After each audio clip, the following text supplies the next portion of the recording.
Hello, everybody. This is CKDU 88.1 FM in Halifax, Nova Scotia. CKDU.ca on the line. This is Non-Duality Talk. I'm Jerry Katz. My guest today is Ramaji. One name. He's in San Diego, California. Ramaji facilitates a non-dual spiritual awakening of the casual seeker and the serious student alike. And he does that by means of delivery of what he calls a RASA, R-A-S-A, Ramaji Advaita Shaktipat Attunement. It's a non-dual transmission given by Ramaji. We'll talk to him, find out about it. Ramaji is also the author of a new book called 1000. And that's it, 1000, the levels of consciousness and a map of the stages of awakening for spiritual seekers and teachers. Ramaji, are you there? Hello. Oh, I'm here. Hi. How's things in San Diego? Well, I live a few blocks from the beach, so You're kidding. it's not San Diego. It's ocean weather. It's nice. It's nice. A little cool there. What Yeah. what beach are you near? I'm near Imperial Beach, which is, Oh, nice. I'm about 5.5 miles from Tijuana, Mexico. Yeah, a little south of the main San Diego. Yeah, most people don't even know about it. Oh. I mean, they know about, Ocean Beach, Pacific Beach, La Jolla. Imperial Beach is a hidden gem. I got to get down there next time. San Diego's like my second home, practically. Oh, I awesome. love it down there, yeah. Look forward to seeing you here. I go down there for my retreats. I bet. I mean, I was reading your, some of your shows and listening to some of your shows, and you had several that got canceled due to snowstorms and blizzards. Couple, yeah. Yeah. One thing that I mentioned a couple of things there. One is your non-dual transmission. The other is your book. I really want to get into your book. It's about the levels of consciousness, and you want to talk about. And it's a massive book. It's like 748 pages. I mean, you really have to be dedicated to do the research and the writing that you did. What inspired you to do this? And maybe tell us what you mean by levels of consciousness. Oh, yeah. Let's start out with the easy questions. The bottom line, I mean, it's a funny story because, I ended up with this book, which, as you say, is massive. And it started out because there's a guy named David Hawkins who's known for a map of consciousness. And he's passed on that he put that concept on the map. And so I've worked with evaluating people and their, level of consciousness and all kinds of things about people since I was 16, because I used to be a professional intuitive consultant. In other words, I was a professional psychic.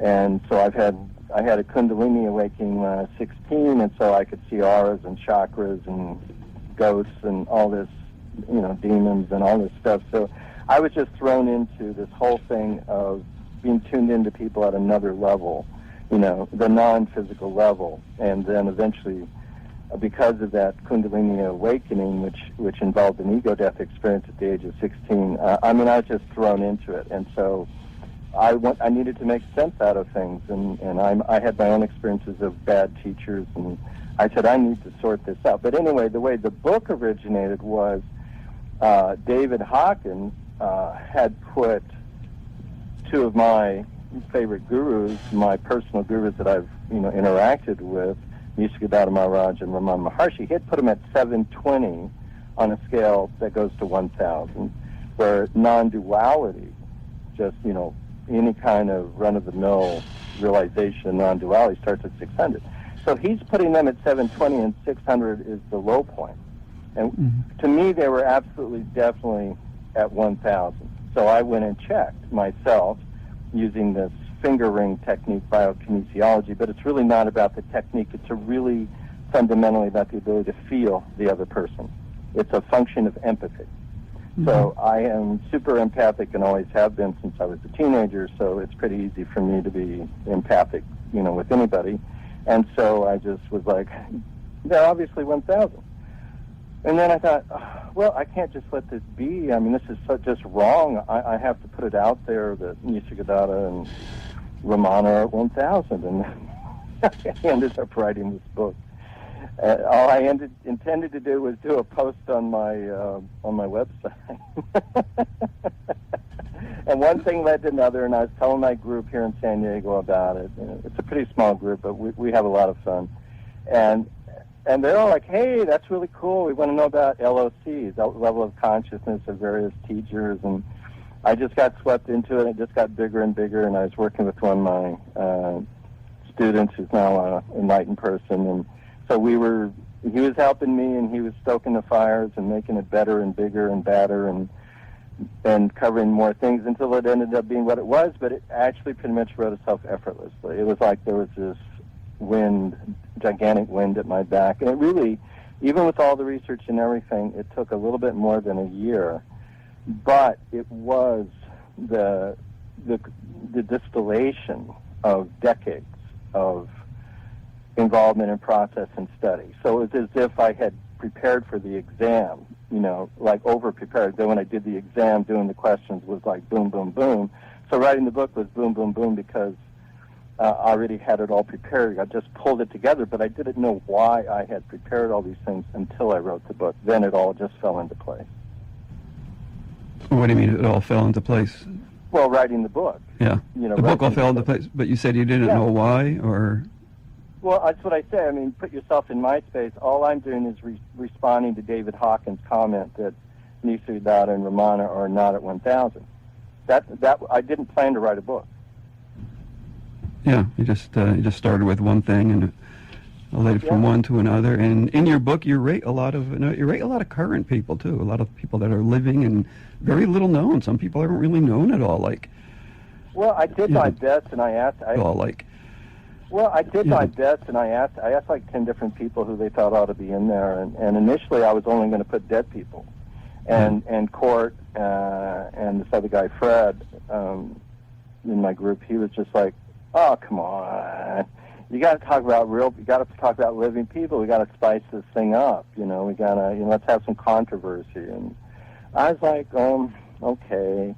And then that was a lot of work. That was a lot of the work because I wasn't just going to take a minute to do it. I actually read books, watched video interviews, listened to audio interviews, because I didn't, for me putting a rating on somebody was obviously sounds rather presumptuous on my part. So I felt if I'm going to do this, I need to really be able to stand behind the number or stand behind this evaluation, And so I really had to feel like I knew that person at different levels. It was not a casual thing at all. So there actually is more than 200 people.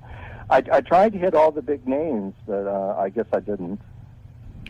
Like I said, you also do people that very few people know, like C, who isn't really active now, Colin Drake. They're both rated 1,000. I publish Colin's books. I think you've done a great job. In fact, the level 100 in me, which is like one of the lowest levels, is really jealous. That you do. I'm really envious. Like what level of consciousness? I'm around a 100. I mean, I think because I'm kind of envious of your work. So Shut up. That discloses my level of consciousness. But anyway, so it's a great reference work, I think, for people who. Well, thank you. Who are investigating the landscape of Enlightenment culture today and in the past, and well, that's what it is. Want a handle on it, maybe. Yeah. I'm tired of listening to all these yokos going on about all this stuff that when they don't know what they're talking about, and it is the white elephant in the living room. The fact that teachers are at different levels, their behavior is at different levels. And, I am, somebody's got to start the dialogue, and I am starting the dialogue, but I'm starting it with a substantial contribution where I have case studies, I have quotes from the actual teachers, I have interviews, I'm not, I'm saying I've done my homework. I'm inviting you to give a constructive response because it's pretty clear to me, bottom line, not everybody's at the same place here. So anyway. So what do you think's David Hawkins rated Ramana Maharshi and Nisargadatta, considered two of the greatest sages of the last 100 years? at 720. Who does he rate at 1,000? 1,000 is freedom, I guess, at the absolute. Yeah, I think he put Hui Neng at, the old Chinese Zen master. I think he put him at 990. He put Buddha and Jesus at 1,000. But he was only around 850. So I mean, there's no way for him to know who's 1,000. That's he can't. So basically, his, in my opinion, the ego he still had at that point was kind of having a problem with having anybody alive higher than him. And he also put Gangaji at like 420, which is, I think it was 420, somewhere in the 400. That's not even 600. It's not even Enlightenment. I think you put Gangaji at 1,000, did you? Or I did, yeah. Yeah. So those are huge differences. For me, there's no question when I did. It's just totally obvious to me. I mean, there's no effort in arriving at these numbers. So when you're evaluating someone, empathy probably is time. It goes beyond time. So how long, you say you did research some people? I mean, you had to have some, contact with them in some way, I guess through videos and audios. And about how long does it take then for you to make an evaluation? Well, the actual amount of time it takes me to make an evaluation is in the neighborhood of 2 to 5 seconds. But I was just doing my due diligence because I was going on record. If you casually ask me somebody, I don't even need their photo. I just need their name. I'll do it.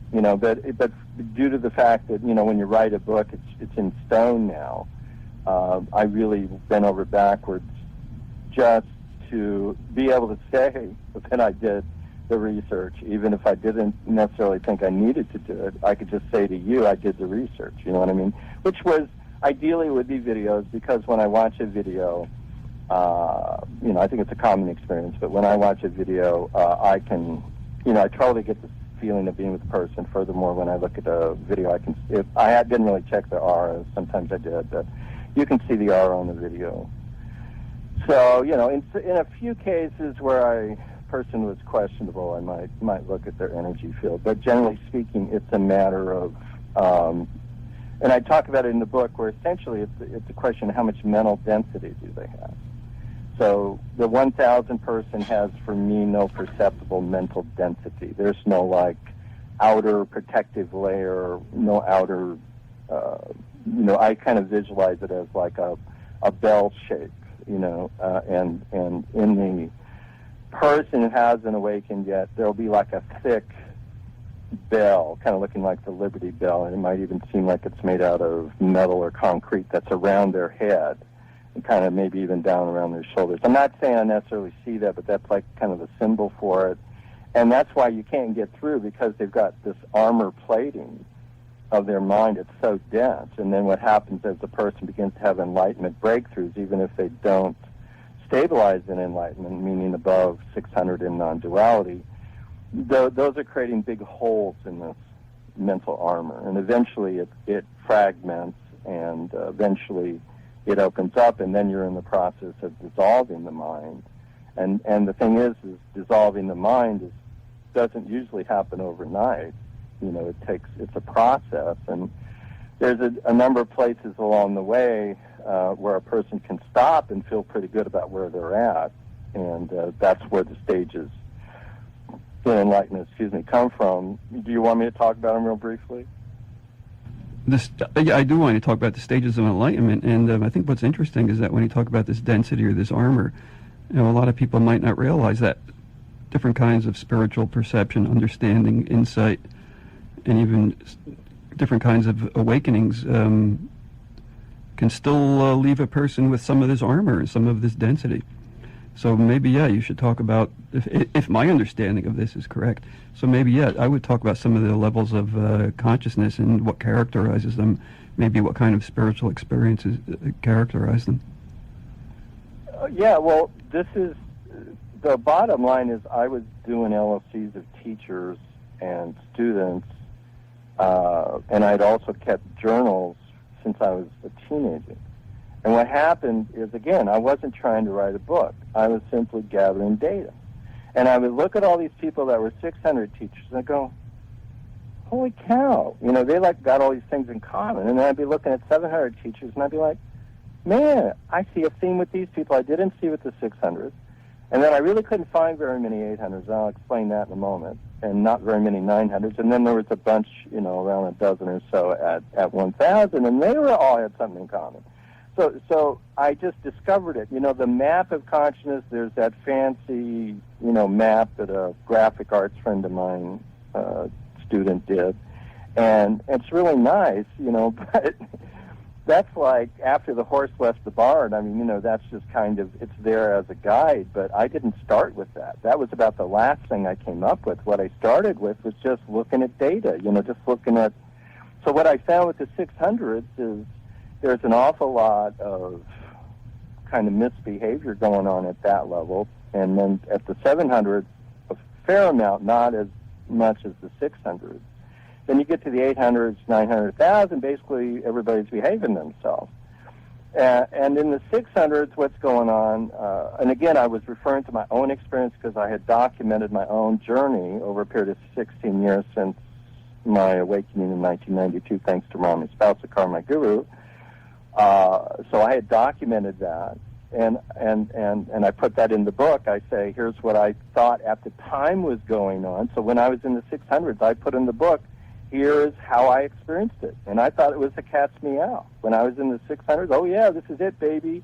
And I in fact went out as a guru for a while and realized I wasn't, I needed to work on myself. So I went back to, no longer being a public person. But 600s is basically what I call local space spontaneity. So the person is experiencing a localized no self. It feels like it's borderless in the sense that it's expanding, and it's typically mistaken to mean that I am everything. You are not everything. You are basically the hole that was left when the empirical, thinker, doer entity disappeared in your Enlightenment event. That's the hole that was left. And there's a lot of, it can be very pleasant, like Jeff Foster goes around and, he's like a cheerleader for, the 600s, and God bless him, he's a great guy, but you know what? Not everybody has that experience. It was hell for me. It was hell for Bernadette Roberts, who wrote, I think, Journey to No Self. It was hell for Suzanne, I have trouble with her name, Collision with the Infinite. Yeah. So it isn't groovy for everybody. But then what happens if a person sees these limitations or just their process allows them to keep going, then they go to the 700s. Now in the 700s, that openness that was localized expands and becomes universal, and then you'll have these statements from somebody saying, I am universal consciousness, I am the universe. And Nisargadatta talked about this. He said this is the first major stage in realization. He called it realizing Brahman. So you realize you're this universal consciousness, you're the universe. And, like I've got a quote in the book from Mooji, where Mooji talks about, yeah, I realized you had been with Papaji and got blasted by him, and then he goes, yeah, I'm the universe. I'm experiencing myself as this universal consciousness. I think those are the words he used. And then there's a lady named Ellie Ruzdar, and I talk about her experience. So I'm really trying to document this. Well, that's all fine and good, but the problem was there, so I got to that place, and I was living in Las Vegas, so I'd have the experience like Las Vegas was inside of me, like the way that, New York City's inside a snowball, if you ever had one of those snowballs with a city inside, that's how Las Vegas was inside of me, the neon lights and everything inside of me. So, but I began to perceive there was limitations to this, and then I went through another transition. In the 800s, that's where you actually experience what I would call pure I am, which is the seed for all the manifestation for manifesting the universe. And there you have love itself, basically, or real wholeness. A healing at the level of love. To keep it simple, but because of dissolving into love, into mystical love, there's a letting go of knowing, and in order to get there, you have to sacrifice all of your knowledge. You sacrifice your knowledge of I am the universe. All of that is flushed down the toilet. You throw it in the trash. So a lot of the guys hanging out in the 700s are great. They're fantastic, but they're enjoying it, and they're not seeing limitations in being universal consciousness, and that's understandable. And also, to make that transition, it's a big leap because you're going to have to toss all that away. And then the 900s is basically, you're really getting into no mind now. You've killed the Buddha on the road, meaning your guru, the god, goddess you were devoted to, that you had fusion and union with in the 800s. You've let that go because you're now realizing that yourself is the reality. Yourself is God. Yourself is the absolute. Yourself is the truth, whatever. And you can't have anything in the way. There cannot be anything else. So 900s, though, what happens with them is they're still holding back a little bit, like this guy David Hawkins, who wrote a book, Perfect Brilliance Stillness. Mm-hmm. He made his book available public domain. He has no copyright. So I quoted him extensively in my book, thanks to that. And I point out these little things where he is criticizing the world and money and teachers who charge any money, but he said it's okay if a religion does it. So because obviously everybody needs money to live, so I just said, listen, there's a problem here, and this is that he is, still trying to avoid the world, So, and then you work through that, and then you have 1,000. In 1,000, I don't think you like the word absolute very much based on your shows I listen to, but I call it the absolute, and what that means for me is returning to ultimate and maximum simplicity, so that you've returned to the world just as it is. Only now this world, warts and all, is perfect. You can't even think of changing it. It's inconceivable to change anything about it, and I would even say that you actually now experience world. It is yourself, absolutely, and that's the point. But also, it becomes a positive, the duality of the world. I somewhere in the book, I put a capital D on duality, because duality is actually a celebration. And so there's a perfection to duality as it is. So you transcend non-duality, you transcend enlightenment, all those things which are just concepts. And then you're just back to actually living life, only sort of like, I think Osho had the concept Zorba the Buddha. So it's a Zorba the Buddha kind of thing. You said at the 700s, one of the expressions might be "I am the universe." At 1,000, would people say "I am the absolute"? No, they might, but no, I don't think so. I mean, the way I try to express it, and obviously it's pretty hard to put into words, but the way I express it is actually, it's really quite simple. You can't have realization of 1,000 as long as there's a sense of other. So all sense of other has to be gone, which also means all sense of world has to be gone. And what is left is a very positive, affirmative experience of everything is myself. Everything is I. And so I sometimes call it universal I consciousness. So like I in my room here, I have various items. But when I look at them, what I see is me. I see myself. It is all myself. It is all I. And then, secondarily, it is the object that has a label. So I can sit here and we can talk about anything, and I can, talk about the world and anything about the world. But for me, there is no world per se, because the thing is, the I, or the self, or the capital S, like the way Ramana would use it, it allows for all of this stuff that we call the world without changing itself at all. So, Ramana Maharshi had an expression that went along the lines of, there is no world, there is only the self. And I agree. Only the thing is, people take that to mean the world's an illusion. I don't take it that way. I take it to mean the world's an affirmation of the self. So I have kind of a tantric background, non-dual tantric background, Shiva, Shakti, Shiva, Kali Ma, so my thing is a little bit more world affirmative, I'm pretty sure, but that's how I see it. I see it's an affirmation of duality, but this is possible because of the total unity of everything is my own, is myself, literally, everything is I.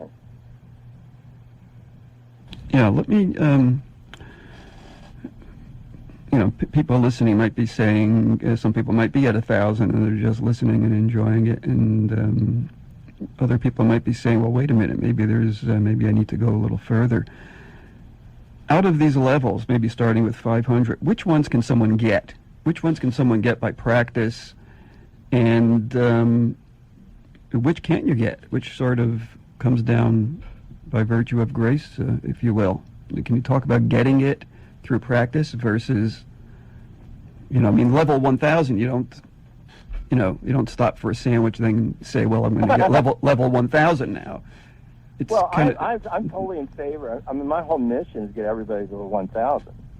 Mm-hmm. I don't see any obstacle. There's no obstacle. You're already that. So let's just do it. And I just have to say, the thing about RASA is something that developed starting in 2011. I didn't know it was going to happen, but this RASA has become something where, at least with some people, it seems like mainly the people that are really advanced seekers are still seekers, so they're in the 580s, right? But they're mature seekers. They're either burned out or maxed out, and they have maximum availability. Those people I've had some great success with, and I've given them 1 or 2 RASAs, and boom, they're in non-duality. And some of them gone all the way up to 1,000. One guy went to 1,000 in a week, and he'd been meditating for 20 or 40 years. He'd been with Eckhart Tolle. He used to be the point man for Eckhart Tolle in Hong Kong. And, I mean, this guy was just blown away, So I was as skeptical probably as anybody when it first started happening, because it sounded like, I'm a snake oil salesman.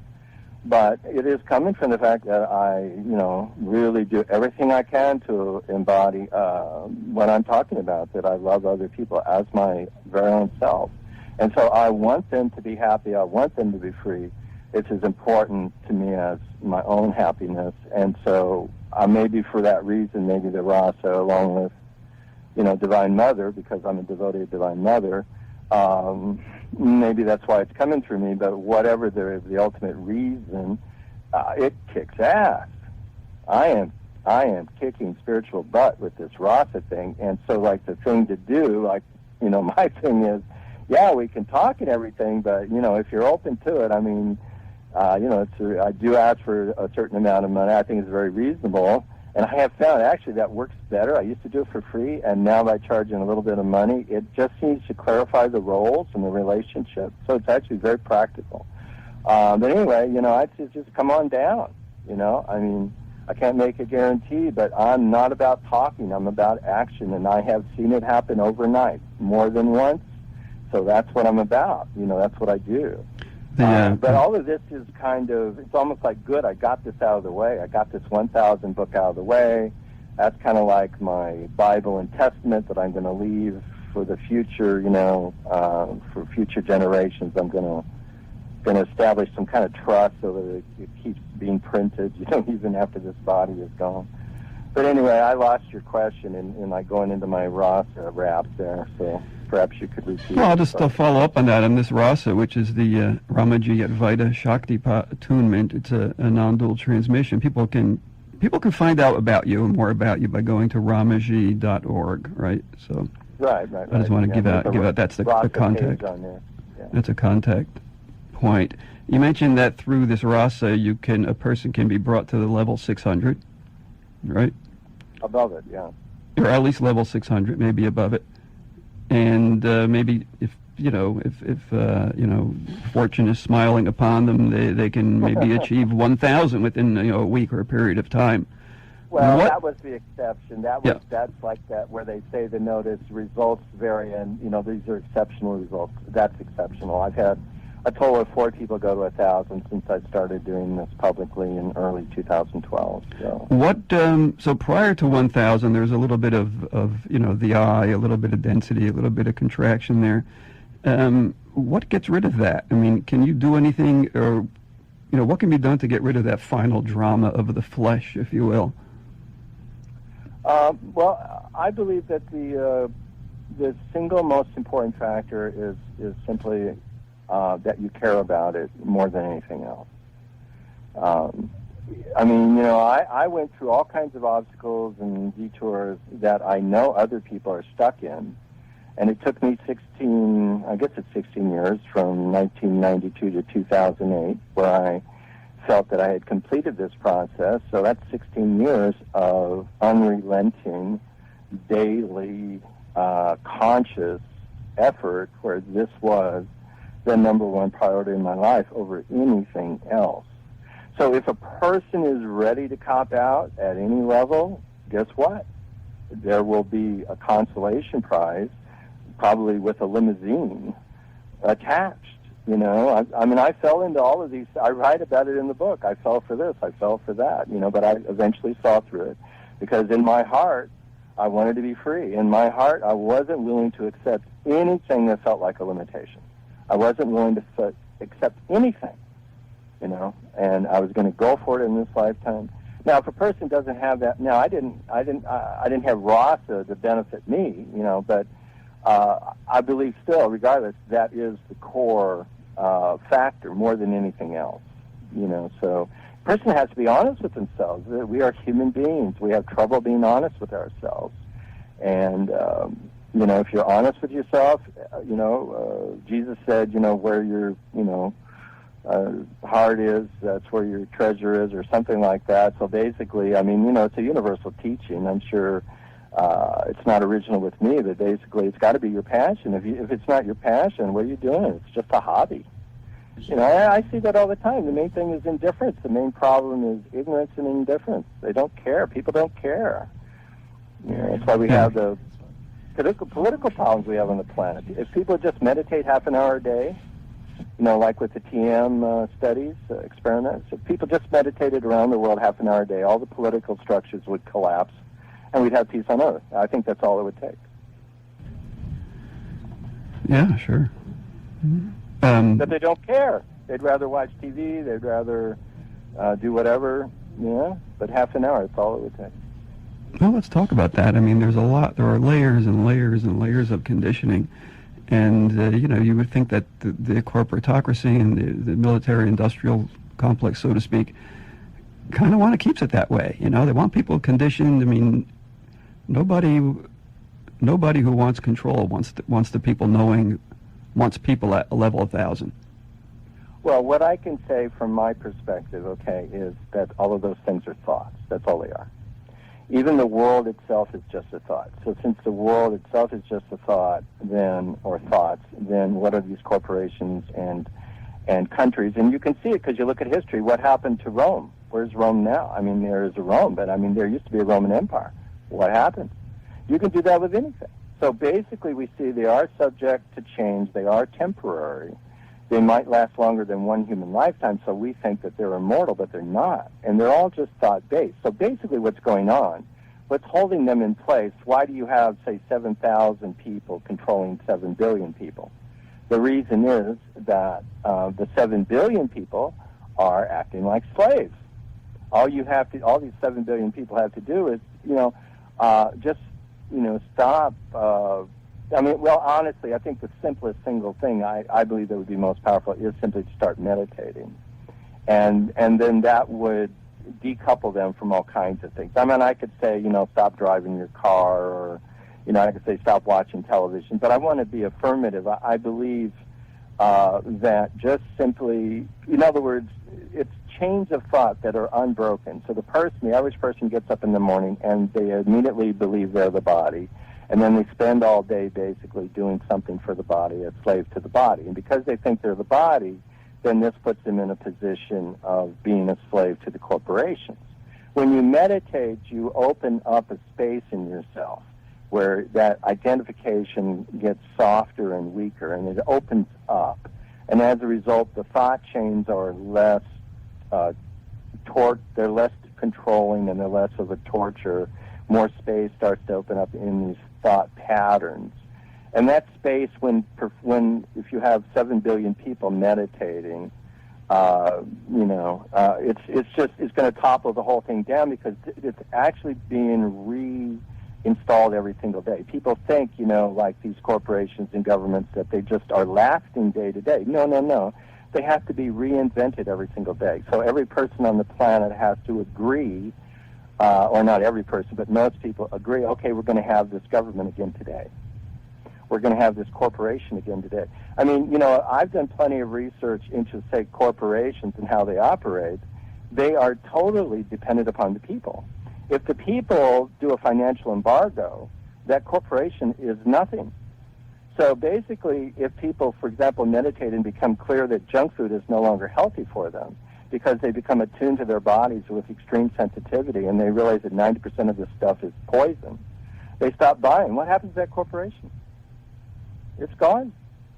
The people have the power, so it's essentially the fact that they're not claiming their own power and they're in a trance. The people are in a trance. And meditation is the single best way to wake up, get out of that trance. And don't the corporations know? I mean, the corporations know exactly what you're talking about. And they use advertising and propaganda all day long to keep that. You see how, because you can see, if you flip it around, you can see how aggressive they are in maintaining that master-slave relationship via That's why they spend millions, billions of dollars on advertising. Even mindfulness. Even mindfulness has a corporate tone to it now. Well, it depends on whose mindfulness, but sure, I suppose. I mean, John Kabat-Zinn did a great thing in making it available, but that doesn't mean that mindfulness at your local hospital is the same one as you'll get if you go to the jungles of Thailand. Yeah. Yeah. But it's all good ultimately. I mean, on the flip side of what we're saying, again, from my personal point of view, it's exactly the way it is, exactly the way it has to be. And at the same time, so I accept it fine. At the same time, it could flip literally in 1 minute. Mm-hmm. The whole thing has the appearance of solidity and stability, but there is no such thing, and it could actually all come tumbling down tomorrow. Yeah. It's just thoughts. Even the world is just thoughts. I mean, if that makes sense. I mean, so if it's just, see, people think, why does the world seem real? Why do the corporations and the governments and all these whatever things that, a person has trouble with, why does it seem real? Because people think the world is real. Because, they don't recognize the world as just thoughts or concepts, so they give it reality, they give it substance, and then torture themselves with it. And torture themselves with it. My discovery, which I went through process that was gifted to me by people like Ramana and Mr. Gabata. I did their meditations. I didn't just read their books and talk about it. I did it. But, so I had that, help, major help from all kinds of, enlightened people. But the discovery that I've arrived at has nothing to do, as far as I'm concerned, has nothing to do with spirituality, has nothing to do with non-duality, Advaita, Vedanta, Buddhism, Christianity. It's got nothing to do with any of that. It's just about being a human being. It's about being a human being. What does it mean to be alive as a human being and be happy, be yourself, feel free, be loving, be peaceful, You've talked about some of the levels starting from 500 going to 1,000. What about the lower levels? I was joking earlier saying, my level 100 is, jealous of your book, but what are the lower levels then? Starting with 0. I failed to answer your other question about those levels of spiritual seekers. Basically, the 500 starts like say people that are into The Secret and manifestation and all that. They're in the lower 500s. Then you get to 560. You get people who are serious about non-duality. 570s, you get people that are really serious. 580s, you get people who are actually able to sit in a no-thought state. So basically the goal, in my opinion, of sadhana is to diminish the mind, slow down the thoughts, and get to the point where you have availability via this openness that I'm calling the no-thought state. And then by resting in the no-thought state, this enables the self or pure awareness to come in. You're basically opening the door. You're giving it at least the foot in the door, but otherwise the mind's still too busy. Even in the 570s, then you've got all these people studying systems like the Enneagram or, Kabbalah. You're all into that, and, it's a path of enlightenment, right? Well, it's very gradual at that point. They still got a lot of mental busyness, but in the 580s, I've met a lot of 580s people that are, they're really happy with how enlightened they are because they have such an easy life now because their mind is so relaxed and open. And they're, enjoying that, and so that's fine. But, that's the availability. Okay, but anyway, going to the lower levels, just for a perspective, below 500, the average person on the planet is 210.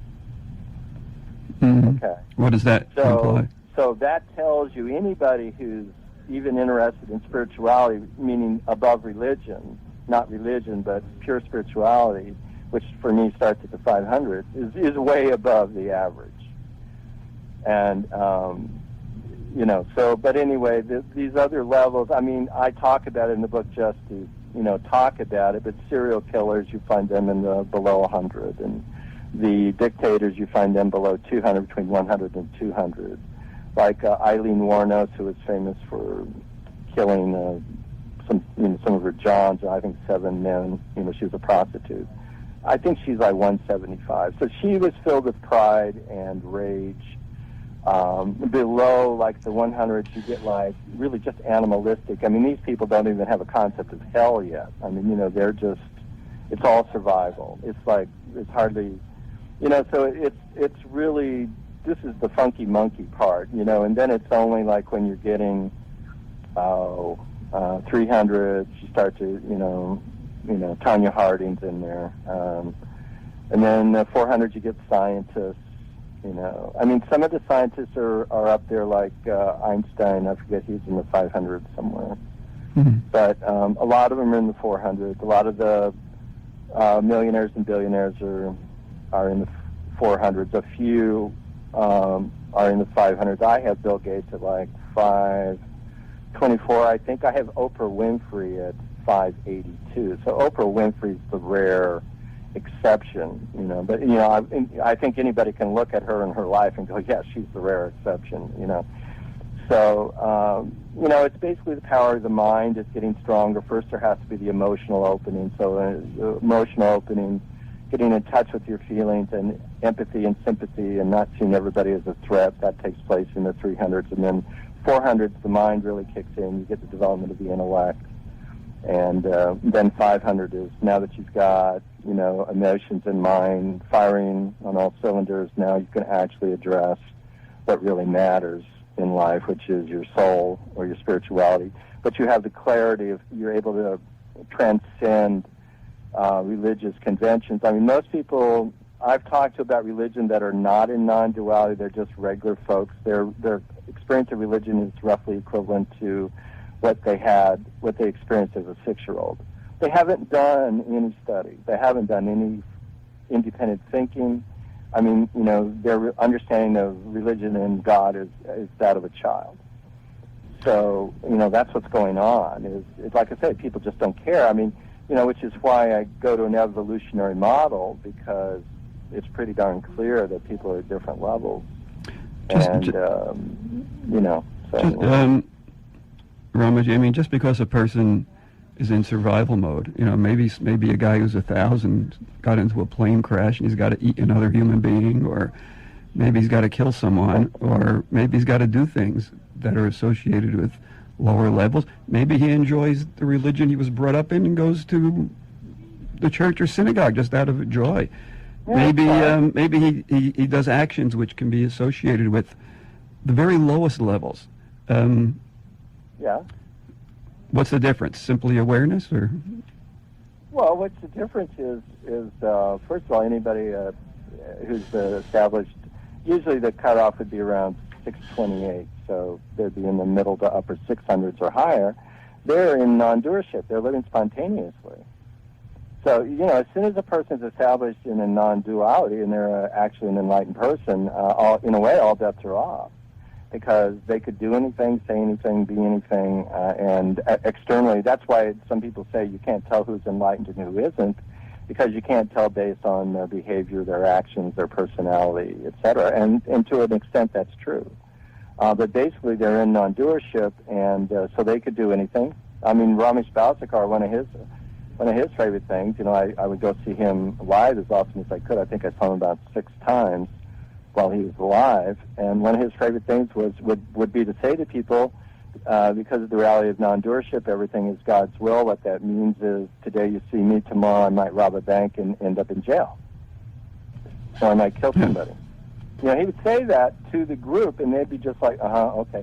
And then later on, when he got into trouble, apparently for sexual indiscretions, everybody's going, oh, he's the fallen guru, and I'm like, I guess you didn't attend the same talk I did, because in the talk I attended, he said, everything is God's will, anything can happen. If you're a non-doer, you could do anything. But can't anyone... You're not enlightened. Isn't there room for abuse there? Because can't anyone say they're into non-doership and whatever they do, therefore, is an act of spontaneous freedom? I agree, but even people into non-duality don't understand non-doership. I mean, I've talked to plenty of people about non-duality. They are clueless about non-doership. I've talked to enlightened people that are clueless about non-doership. It's right there in the Bhagavad Gita. The Lord Krishna says it in chapter 5, verse 8 and 9. He says, if you know the truth, you're established in non-doership, and you literally think, know, and say, and feel, I do not do a thing. God does everything. Or Mother Nature does everything. It's totally scientific. Science can't find anybody doing anything. Yeah. I mean, we could go totally godless here. We can just take out God totally. I'm fine with that. Because science, which is the basis of the internet, the basis of everything in modern life, science cannot find an ego. Science cannot find anything doing anything except the universe. So yes, sure, it's, theoretically, talking about non-doership. I mean, I talk about Charles Manson.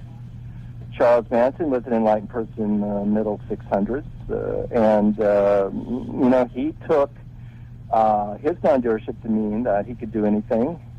He was free to do anything. But, society takes a dim view on that.